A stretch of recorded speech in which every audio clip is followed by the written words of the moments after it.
भारत ने पहलगाम आतंकी हमले का पाकिस्तान को ऐसा मुंहतोड़ जवाब दिया है कि अब वो आगे फिर इस तरह का दुस्साहस करने से पहले अब 100 बार सोचेगा। इन सब के बीच भारत के लिए घरेलू मोर्चे पर एक अच्छी खबर जो है वो आई है। चलिए जानते हैं कि आखिर क्या है वो अच्छी खबर। नमस्कार, मैं हूं संध्या बिष्ट और आप देख रहे हैं the economic times Hindi.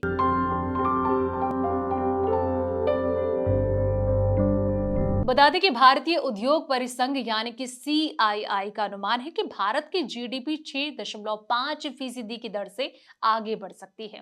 CII के अध्यक्ष संजीव पुरी का यह कहना है कि देश की इकोनॉमी भू राजनीतिक मुद्दों के अल्पकालिक प्रभाव से उभरने के लिए काफी मजबूत है।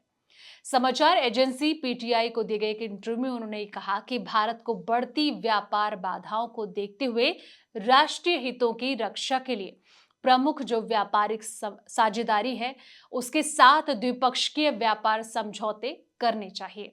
ऊर्जा हो गया, परिवहन हो गया, धातु, रसायन और आतिथ्य जैसे विभिन्न क्षेत्रों में निजी निवेश में वृद्धि के बारे में बात करते हुए उन्होंने ये साफ तौर पर कहा कि मौजूदा भू राजनीतिक अनिश्चितताओं के कारण निवेश में कुछ सतर्कता आ सकती है। सीआईआई के अध्यक्ष भारत के जीडीपी ग्रोथ पर यह कहा गया है कि 6.5% की दर से ये उम्मीद की जा रही है। हमारा ये मानना है कि ये जो संख्या है मौलिक रूप से हासिल की जा सकती है, क्योंकि तथ्य से ही हम एक उचित रूप से अच्छी नींव, मजबूत आर्थिक आधार के साथ शुरुआत कर रहे हैं। संजीव पुरी ने यह कहा कि हाल के दिनों में ब्याज दर में कमी आई, मुद्रास्फीति नरम होती जा रही है। 1 अप्रैल से व्यक्तिगत आयकर में छूट मिल रही है। पिछले वर्ष की दूसरी छमाही में सार्वजनिक और साथ ही निजी क्षेत्र में निवेश जो है वो बढ़ता हुआ नजर आया है। अमेरिकी राष्ट्रपति डोनाल्ड ट्रंप के द्वारा कई प्रमुख अर्थव्यवस्थाओं पर प्रस्तावित उच्च शुल्क और वैश्विक स्तर पर बढ़ते संरक्षणवाद की प्रवृत्ति पर उन्होंने ये माना है कि इस समय व्यापार में अधिक से अधिक बाधाएं आ रही हैं।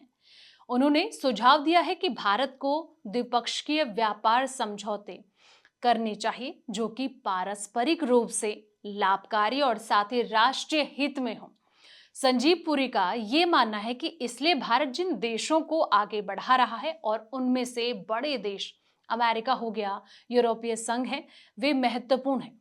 उन्होंने ये कहा कि हमें राष्ट्रीय हित के दृष्टिकोण से जो कुछ भी करना है वह करना चाहिए, और मुझे ये लगता है कि सबसे जरूरी जो है वो ये कि ये द्विपक्षीय व्यापार समझौते हैं और इसको लेकर सजग होना चाहिए।